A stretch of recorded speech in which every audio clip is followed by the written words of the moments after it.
अस्सलाम वालेकुम दोस्तों। आज जो मैं आप दोस्तों को वीडियो में मैं बताने जा रहा हूँ, थोड़ा एक्सप्लेन कर लूँ। मोबाइल एंड्रॉयड हो, आईफोन हो या चाइना का हो या नोकिया का हो, कोई भी मोबाइल हो, सब में कंपोनेंट्स एक जैसे ही लगते हैं। आईसिया में फ़र्क होता है, आईसी का मॉडल कोड अलग होता है, उनका वर्किंग सिस्टम भी अलग होता है। मगर मैं आपको इस वीडियो में बताऊँगा सिर्फ इनमें जो कंपोनेंट्स यूज़ होते हैं वो कैसे पीसी में वर्क करते हैं, डायग्राम में उनका क्या सिंबल है, कैसे उनको हम पढ़ सकते हैं, यहाँ तक कि वो किस पार्ट्स में लगते हैं कंपोनेंट्स, और उसके बाद वो फॉल्ट हो जाए तो हम मल्टीमीटर से कैसे चेक करें और उसको हम रिपेयर कैसे करें। तो सभी कुछ इस वीडियो में बताने आपको जा रहा हूँ, तो प्लीज़ इस वीडियो को पूरा देखना। यहाँ पे हमने कुछ कंपोनेंट्स उनके डायग्राम बनाए हैं। एनपीसी कैपेसिटर सबसे पहले देख लेते हैं। एनपीसी कैपेसिटर क्या है? एनपीसी यानी नॉन पोलराइज कैपेसिटर। इनका जो दोनों कनेक्शन में माइनस प्लस नहीं होता है, जैसे चाहे लगा ले। और 95 कैपेसिटर नॉन एनपीसी कैपेसिटर इस मोबाइल बोर्ड में लगते हैं। और बाकी ये जो कैपेसिटर है नॉन पीसी कैपेसिटर यानी पोलराइज कैपेसिटर, जिसमें माइनस और प्लस होता है। ये जो मोटी सी लाइन है ये प्लस है, ये पतली लाइन माइनस है। यहाँ पे राउंड वाली लाइन माइनस है और ऊपर वाली लाइन प्लस है। ये दो तरह के पीसी के सैंपल है। और ज़्यादातर यहाँ पे 95% जो यूज़ होता है मोबाइल में कुछ इस तरीके से होता है। यहाँ पे ये जो बन रही है, ये जो कैपेसिटर है, ये ज़्यादातर पहले आती थी। और नोकिया वाले मोबाइल में भी बेड से ये कैपेसिटर जो कनेक्ट रहता था, मगर अभी नोकिया वाले मोबाइल में भी नहीं आ रहा है। सबसे पहले हम नॉन एनपीसी कैपेसिटर की पहचान करते हैं। यहाँ पे आईफोन का ये बोर्ड है। यहाँ पे आप देख रहे हो, ये जो थोड़ा सा सिल्वर कलर टाइप दिख रहा है, यहाँ पे ये भी कैपेसिटर है और ये भी कैपेसिटर है। और यहाँ पे ये देख रहे हो, ये भी कैपेसिटर है। तो ज़्यादातर ये जो है कंपोनेंट सबसे ज़्यादा यूज़ होते हैं मोबाइल बोर्ड में। हम इनको 80% भी कह सकते हैं, ये जो है यूज़ होते हैं इस मोबाइल में। और 20% और कंपोनेंट्स यूज़ होते हैं। सबसे ज़्यादा यूज़ होने वाले कैपेसिटर मोबाइल में होते हैं। उसके बाद आता है रजिस्टर। रजिस्टर भी बहुत यूज़ होता है। उसके बाद जो कैपेसिटर के बाद यूज़ होता है तो वो रजिस्टर यूज़ होता है। रजिस्टर का सिंबल ज़्यादातर डायग्राम को हम मोबाइल के डायग्राम में कुछ इस तरीके से मिलता है, कुछ इस तरीके से और कुछ इस तरीके से। इन ऐसा जो होता है वो वैल्यू बताता है और इनके ऊपर वैल्यू भी लिखी हुई रहती है। मगर डायग्राम इस तरीके से होता है। फ्यूजिबल रजिस्टर जो फ्यूज़ की तरह काम करते हैं वो अलग है। बाकी ओम्स वाले रजिस्टर कुछ इस तरीके से होता है और ये यूज़ होते हैं मोबाइल बोर्ड में। यहाँ पे आपको मैं दिखा दूँ, इसमें पहचान करवाते हैं। तो दोस्तों ये जो दो देख रहे हो आप, ये थोड़े से पतले, कोयल भी ऐसी ही होती है मगर कोयल से थोड़े से पतले और छोटे होते हैं। ये जो दो रजिस्टर आप देख रहे हैं ऐसे ही यूज़ होते हैं। उसके बाद प्रिंट वाले भी यूज़ होते हैं। बैटरी के सेक्शन के पास मैं आपको दिखाता हूँ। तो दोस्तों यहाँ पे देख रहे हैं नोकिया के बोर्ड में हमें मिला है। और यहाँ पे चार्जिंग सेक्शन के पास में ये प्रिंट वाला रजिस्टर मिला है। ये ज़्यादातर चार्जिंग सेक्शन में मिलता है। और एंड्रॉयड में भी ये यूज़ होता है, आईफोन में भी ये रजिस्टर यूज़ होता है और चाइना मोबाइल में भी ये यूज़ होता है। दोनों प्रकार तीनों मोबाइल में यूज़ होते हैं। उसके बाद बात करते हैं कोयल की। कोयल है बूस्ट कोयल या बक कोयल का कुछ इस तरीके से सिंबल होता है, मगर वो भी इस तरीके से हम लिख सकते हैं। ऐसा नहीं है हम बक कोयल या बूस्ट कोयल इस तरीके से नहीं लिख सकते हैं, ऐसे भी लिख सकते हैं, ऐसे भी लिख सकते हैं। ये दो प्रकार होते हैं डायग्राम को पढ़ने के लिए सिंबल के। और बक कोयल और बूस्ट कोयल एंड नॉर्मल कोयल सबको हम देखते हैं यहाँ पे। तो दोस्तों सबसे पहले ये जो नॉर्मल कोयल है, ये बी बेड से शायद ये बी बेड से कनेक्ट होती है, जो यहाँ पे 3.7 वोल्टेज देती है इस आईसी को। बूस्ट, ये बूस्ट सेक्शन है यानी डिस्प्ले सेक्शन है। और यहाँ पे ये एक बूस्ट कोयल है और ये जो है करंट को, वोल्टेज को बढ़ा देती है। और ये नॉर्मल होते हैं मगर ये प्योर डीसी बनाती है। उसके बाद बात करें बक कोयल की, तो दोस्तों यहाँ पे देख रहे हो वीपीएच लाइन में ये लगे रहते हैं। वीपीएच लाइन जो पावर आईसी के बाद जो लाइन जाती है सीपीयू में और ईएमएम आईसी में, उसके पास ये जो बक कोयल से रहती है। और ये एम्पेयर वोल्टेज 2 वोल्टेज यहाँ पे सीपीयू और ईएमएमसी को मिलते हैं, मगर एम्पेयर बहुत ही ज़्यादा इन पे खर्च होते हैं। तो वो जो काम करती है हमारी बक कोयल करती है। ये बक कोयल कुछ इस तरीके से होती है मोबाइल में। और कुछ यहाँ पे ये जो है ये देख रहे हो, ये भी बक कॉइल हम इनको कह सकते हैं। दोस्तों उसके बाद बात करते हैं डायोड। और डायोड सैम्पल कुछ इस तरीके से होता है। ये जो सैम्पल है ये एलईडी का सैम्पल है। एलईडी भी एक डायोड है, इसको हमें लाइट इमिटिंग डायोड कहते हैं। ये सैम्पल हमको देखने को बहुत ही कम मिलता है। ज़्यादातर 4 सेक्शन और एलईडी वाला सेक्शन वहाँ पे देखने को मिलता है। और उसके बाद ये वाला जो डायोड है, ये और ये एनोड एंड कैथोड, ये एक मतलब है एनोड, के का मतलब है कैथोड, के यानी माइनस, ए यानी प्लस। ये हमें डायग्राम जो मोबाइल का बहुत देखने को मिलता है, ये सिंबल जो है। तो दोस्तों डायोड ये एसएमडी डायोड है, यानी सरफेस माउंट डिवाइस जो के होते हैं बोर्ड हमारे, उसमें ऐसे जो ये सारे एसएमडी कंपोनेंट्स है। एसएमडी का मतलब ही मैं आपको बात समझा दूँ। एसएमडी यानी जो ब्लर मशीन के थ्रू लगाए जा सकते हैं या कोई और मशीन के थ्रू, इकाई की मदद से नहीं, जिनके टांगे बहुत बड़ी होती हैं उनको हम एसएमडी कंपोनेंट नहीं कह सकते हैं। ये एसएमडी कंपोनेंट जो सरफेस माउंट डिवाइस, यानी इनका सरफेस है बिल्कुल ही चिपका हुआ हो अपने पीसीबी के साथ, उसको हम कंपोनेंट कह सकते हैं एसएमडी। ये सारे कंपोनेंट्स है एसएमडी कंपोनेंट है। और ये डायोड जो आपको नॉर्मली जो डिवाइस में देखने को आते हैं वो अलग तरीके के होते हैं, और ये पे देख रहे हो ये अलग तरीके का है। मोबाइल में ऐसे ही यूज़ होता है। यहाँ पे ये डायोड देख रहे हो और यहाँ पे ये डायोड देख रहे हो, कुछ इस प्रकार का होता है। और इनका माइनस प्लस है, और ये दोनों तरफ से लग सकता है, यानी उल्टा भी लगा सकते हो, सुप्ता भी लगा सकते हो। इनका आगे क्या वर्किंग है वो भी आगे हम देखते हैं।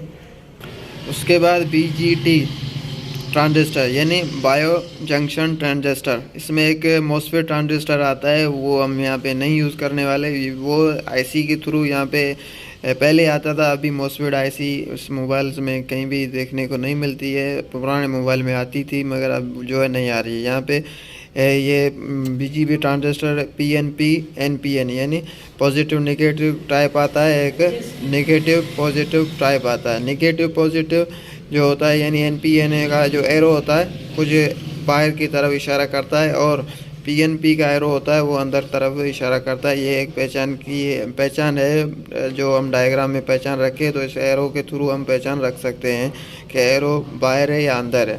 बाहर है तो एनपीएन है, अगर अंदर जा रहा है एरो तो पीएनपी है। और ये हमारा display section, light section and charging section में भी आते थे पहले, अभी चाइना मोबाइल में नहीं आ रहे हैं। यहाँ पे इस तरीके का कुछ देखने में आता है बोर्ड में। और ये जो है एनपीएन ट्रांजिस्टर है, क्योंकि ये नेगेटिव से एक ग्राउंड इनका कनेक्शन होता है। जो चार्जिंग सेक्शन में आता है वो हमारा पीएनपी यानी पॉजिटिव नेगेटिव ट्रांजिस्टर होता है। इस मोबाइल में भी देखते हैं। दोस्तों आईफोन में तो मुझे देखने को नहीं मिल रहा है, मगर यहाँ पे इस जगह पे ये है, और यहाँ पे भी है, ये लाइट सेक्शन के पास ये भी है। और ये जो है इसमें इनके जो टांगे होती हैं ये बाहर वाली, वो देखने को नहीं आती है। जैसे कि इसमें मुझे एक कोने में मिला है आईफोन में यहाँ पे, मगर इनकी जो बाहर वाली टांगे हैं वो बिल्कुल भी देखने को नहीं आती है। उसके बाद फ्यूज़ हमारा जो है कुछ इस तरीके का सैम्पल है इनका। और ये आपको पता ही होगा, ये जो है सिक्योरिटी के लिए होता है, यानी जब ओवर वोल्टेज होते हैं तो पहले सबसे फ्यूज़ ही उड़ता है, जो हम आसानी इनको रिपेयर भी कर सकते हैं जम्पर लगा के। तो दोस्तों ये सबसे ज़्यादा नोकिया में ही आता है। यहाँ पे आप देख रहे हो, यहाँ पे इस पे FN कोई भी लफ्ज़ लिखा हुआ रहता है, वो फ्यूज़ ही होता है हमारा। जो चार्जिंग सेक्शन में फर्स्ट कनेक्शन इनका ही होता है फ्यूज़ का। सबसे पहले बात करें कैपेसिटर के बारे में, वर्क कैसे करता है, इनकी ओके टेस्टिंग क्या है और फॉल्ट टेस्टिंग क्या है, और रिपेयर हम इनको कैसे कर सकते हैं। तो दोस्तों सबसे पहले मैं बात आपको कर दूं NPC और यहाँ पे जो है PC कैपेसिटर, पोलराइज कैपेसिटर। तो इन दोनों में इतना डिफरेंट नहीं है, ये भी फिल्ट्रेशन करता है और PC कैपेसिटर भी फिल्ट्रेशन करता है। मगर PC कैपेसिटर जो है हमारा वो बैटरी स्टोरेज इनकी बहुत ज़्यादा होती है, और जो है ये NPC यानी छोटे जो कंपोनेंट्स है उसमें ये PC कैपेसिटर हमारे नहीं आती है। जो NPC कैपेसिटर वो हम जो है बहुत छोटे भी आते हैं और ज़्यादातर ये यूज़ होते हैं। ये इनके अंदर एक प्लेट रहती है जो बैटरी स्टोरेज करती है, यानी जब पीछे से करंट की वजह कम आ जाए तो ये क्या करते हैं, अपनी प्लेट की स्टोर जो होते हैं वो आगे देते हैं, और तब इनको पीछे से भी करंट मिल जाता है और फिर से ये चार्ज हो जाते हैं। और ये चार्ज और डिस्चार्ज होते रहते हैं। और इनका चार्ज डिस्चार्ज जब आप चेक करोगे सही कैपेसिटर मल्टीमीटर पे, तो यहाँ पे वर्किंग आपने समझ ली। अब ओके टेस्ट क्या है, जब हम मल्टीमीटर से चेक करेंगे तो ओके की सूरत में क्या होगा, यहाँ पे कुछ रेटिंग शो होके चली जाएगी या रेटिंग बिल्कुल भी दिखाई ना दे। एनपीसी कैपेसिटर में रेटिंग दिखाई नहीं देगी, मगर जो हमारा पीसी कैपेसिटर है इनकी रेटिंग आके चले जाएगी। अगर आके नहीं चले जाए तो हमारे जो है ये पीसी कैपेसिटर हम ख़राब मानेंगे, मगर एनपीसी कैपेसिटर हम ख़राब नहीं मानेंगे। उसके बाद इनका फॉल्टी होता है, वो दो तरह के होता है। एक तो ये शॉर्ट हो जाता है, उसके बाद ये लीकेज होता है। अगर शॉर्ट हो गया तो ये जब हम यहाँ पे प्रोब रखेंगे तो हमारा जो है यहाँ पे मल्टीमीटर में शॉर्ट दिखाएगा। जैसे कि आपको पता होना चाहिए, बीप सुनाई देगी। यहाँ पे जो डिजिटल होगा तो 00 आके आएगा। जो एनालॉग सुई वाला होता है वो फुल सुई चली जाएगी, तो इसको हम शॉर्ट मानेंगे। उसके बाद लीकेज का पता कैसे चलाएं। लीकेज का अगर ऐसा कैपेसिटर है तो वो जो है चार्जिंग या तो बिल्कुल भी नहीं दिखाएगा, या तो दिखाएगा तो थोड़ी सी दिखा के चले जाएगी, या उसके बाद चार्ज की मसला हो सकता है, या आप इसको कह सकते हैं बिल्कुल भी नहीं दिखाएगा। इसका मुझे सही से इल्म नहीं है, क्योंकि यहाँ पे मुझे ये बहुत ही कम देखने को मिलते हैं मोबाइल में। अगर मैं कोई अपनी चीज़ बनाता हूँ घर में, तभी से मैं आपको चेक करके मैंने बहुत पहले देखा था। इसमें चार्जिंग आती है फिर चली जाती है, मगर ओपन की सूरत में इसमें चार्जिंग नहीं आती है। और यहाँ पे एनपीसी कैपेसिटर जो है लीकेज का आपको इस मल्टीमीटर से आपको पता नहीं चलेगा। यहाँ पे जो लीकेज का भी मसला होता है, यहाँ पे इस मल्टीमीटर को हम जो है नहीं पता कर सकते। इनकी अलग ही टेस्टिंग मीटर होते हैं, जो इनके फिर के अंदर इनका जो नैनो होता है या माइक्रो होता है, तो वो उसके मीटर के हिसाब से होता है। मगर इनका एक तरीका है, कलर ये चेंज ज़रूर करता है जब ये लीकेज होता है। इनका जो रियल कलर होता है वो बहुत ही चेंज कर लेता है, तो इसके हिसाब से हम अंदाज़ा लगा के चेंज कर सकते हैं। और ये फॉल्ट हमें देखने को बहुत ही कम मिलता है।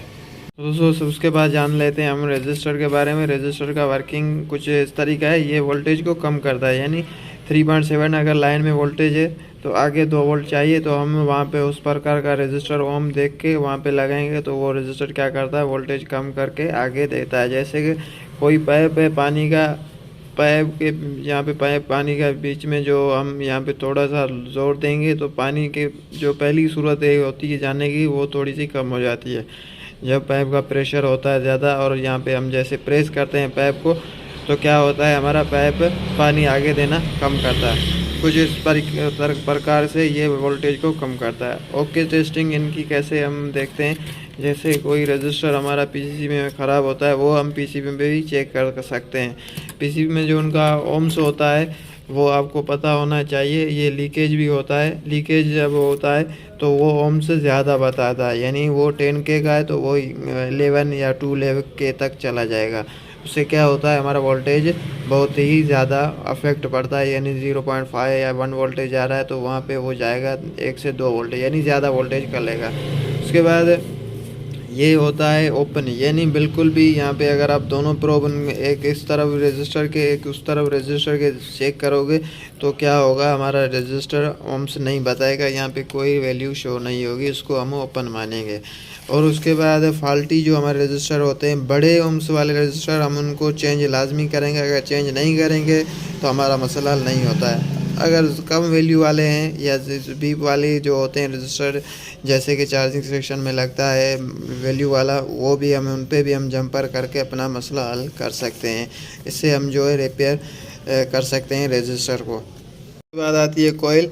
तो कोयल का वर्किंग कुछ इस तरीके का होता है। बोर्ड में जो हमारा नॉर्मल कोयल रहता है ब्लैक वाला, वो क्या करता है, प्योर डीसी बनाता है। 2% किसी भी जो बैटरी में आता है कनेक्शन, वहाँ पे भी जो वोल्टेज ड्रॉप होते रहते हैं, तो वो क्या करता है, प्योर डीसी आईसी को पार्ट में देता है। और वो टेस्ट करनी है तो वो मल्टीमीटर में आपको बीप सुनाई देगी। अगर बीप नहीं आ रही है तो वो समझो हमारा फॉल्टी होगा। फॉल्टी इस तरीके का होता है, जो है शॉर्ट अगर नहीं आ रहा है, यहाँ पे कोई भी वैल्यू शो नहीं हो रही है, तो वो हमारा फॉल्टी हो गया। और फॉल्टी को हम रिपेयर कैसे करें, अगर बड़ा वाला कोयल है तो हम उनको जो है चेंज करेंगे, अगर चेंज नहीं करेंगे तो हमारा मसला हल नहीं होगा। हो सकता है बूस्ट कोयल और बग कोयल तो बिल्कुल भी हम जो है जंपर के थ्रू नहीं कर सकते हैं हल। बाकी इसके आईसी के अगल बगल में एक बड़ा कोयल रहता है, उनको भी हम जो है चेंज करेंगे, यहाँ तक कि उनका भी हम जंपर नहीं कर सकते हैं। और ये जब भी सुनाई दे तब भी ये ख़राब मानते हैं, क्योंकि इनके अंदर जो कोटिंग होती है इनके वायर के अंदर, वो कोटिंग भी जल जाती है, तब भी क्या होता है बीप सुनाई देती है, मगर वो जो है ख़राब हम मानेंगे, क्योंकि इनके अंदर जो वायर्स का ऊपर वाला कोटिंग है वो जल जाता है और पूरी वायर आपस में कनेक्ट हो जाती है। और ये जो है कलर से आपको पता चलेगा, कोयल का कलर कुछ अलग तरीके का आपको देखने को मिलेगा। उसके बाद यहाँ पे जो है रिपेयर हम जो है कर सकते हैं इनको। बूस्ट और कोयल जो है उनको, बूस्ट कोयल बग कोयल को हम जो है जंपर नहीं कर सकते, बाकी जो कोयल्स है नॉर्मल कोयल उनको हम जंपर से भी हल कर सकते हैं। अगर बग कोयल और बूस्ट कोयल आपका ख़राब हो जाए तो वो आप बिल्कुल ऐसा ही कोयल वहाँ किसी बोर्ड से निकाल के चेंज करें।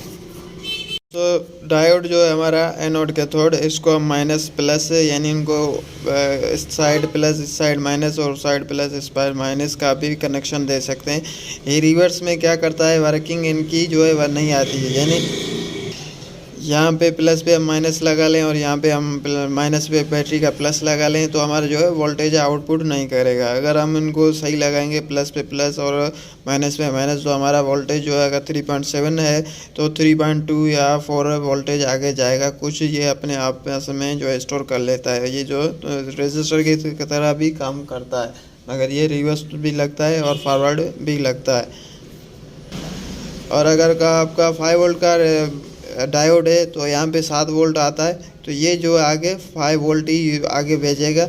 जैसे कि ये सिक्योरिटी जैसे फ्यूज़ की होती है, कुछ इस तरीके से भी ये वर्क करता है बोर्ड में। जैसे कि यहाँ पे अगर किसी ख़राबी से 7 वोल्ट यहाँ पे आप भी गए तो आगे क्या करेगा, ये डायोड 5 वोल्ट ही भेजेगा, कुछ जो आगे का वोल्टेज है वो नहीं भेजेगा। यहाँ पे 7 वोल्ट जो है 2 वोल्ट वो अपने आपस में रख लेगा और बाकी आगे भेज देगा। और उसमें जो हो सकता है हमारा डायोड भी ख़राब हो सकता है, मगर गर्म तो बहुत ही होगा। अगर नहीं ख़राब होगा तो काफ़ी दिनों के बाद जो है ये ख़राब भी हो सकता है, मगर ये पीछे जो हमारा सर्किट रहता है उनकी ख़राबी से हो सकता है। ये जो है आपको पता करनी चाहिए कि पीछे ख़राबी क्या है। उसके बाद ओके टेस्टिंग इनकी होती है एक तरफ, यानी यहाँ पे अगर आप मल्टीमीटर का प्लस वायर यहाँ पे रखेंगे और माइनस यहाँ पे रखेंगे तो आपको रेटिंग देखने को आएगी। कंटिन्यूटी पे आपको सेट करना है तो यहाँ पे आपको रेटिंग आएगी। और उसके बाद आपको यहाँ पे रेटिंग ना आए तो आप उनको ओपन मान सकते हैं, यानी दोनों तरफ से आपको रेटिंग नहीं है। ये हम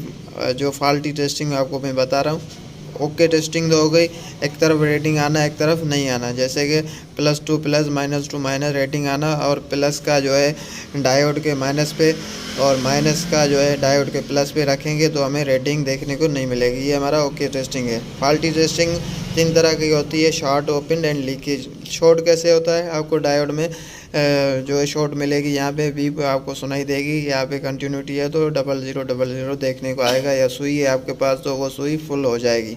उसके बाद यहाँ पे ओपन दोनों तरफ से आपको रेटिंग देखने को आएगी, यानी +2 प्लस -2 माइनस तब भी रेटिंग आएगी। जब हम इनको फॉरवर्ड टेस्टिंग करेंगे तब भी रेटिंग आएगी, उसको हम ओपन मानेंगे। और उसके बाद आता है लीकेज। लीकेज का मतलब दोनों तरफ से रेटिंग नहीं आना, +2 प्लस -2 माइनस, यानी फॉरवर्ड रिवर्स दोनों तरफ से रेटिंग नहीं आना, उसको हम कहते हैं लीकेज। और ये सब फॉल्ट आपको देखने को मिले, शॉर्ट मिले तब भी आपको इनको चेंज करें। अगर आपका पैरेलल में लगा पड़ा है, यानी आपका एक कनेक्शन है बोर्ड में प्लस में और एक जो हमारा ग्राउंड में, तो आप इनको निकाल लो तब भी आपका मसला हो जाएगा। ओपन लीकेज कोई भी हो आपको निकालना है। अगर आपका सीरीज़ यानी प्लस दोनों लाइनों प्लस के बीच में है तो आपका जो है ये निकाल के दूसरा लगाना पड़ सकता है। अगर आपका ग्राउंड से कनेक्ट है तो आसानी आपको निकाल के आपका फॉल्ट हल हो जाएगा। अगर आप नहीं लगाओगे तो मसला नहीं है। उसके बाद आता है हमारा BGB transistor, bio junction transistor. ये ट्रांजिस्टर क्या कहता है, स्विचिंग के थ्रू काम करता है। जैसे कि ये हमारा मोबाइल है, हम जब इनको ऑन करते हैं तो ये आईसी में इनका पहले जाता है वोल्टेज, और ये एनजी सिग्नल जो आईसी में जाते हैं, आईसी क्या करती है यहाँ पे लोगो बनाती है, और आईसी उसके बाद आउट करती है इस ट्रांजिस्टर में वोल्टेज, और तभी यहाँ पे जो है हमारा ट्रांजिस्टर ऑन होता है आगे सप्लाई के लिए। और इन पे मैंने एक डिटेली वीडियो बनाया है, एनपी इन पे अगर मैं आपको डिटेल और भी दूं तो ये आपको बहुत ही बड़ा वीडियो होने वाला है, आप बोरिंग भी हो जाओगे। तो लिंक आपको डिस्क्रिप्शन में मिल जाएगी, वो वीडियो आप देख के इनके और इन्फॉर्मेशन ले सकते हैं।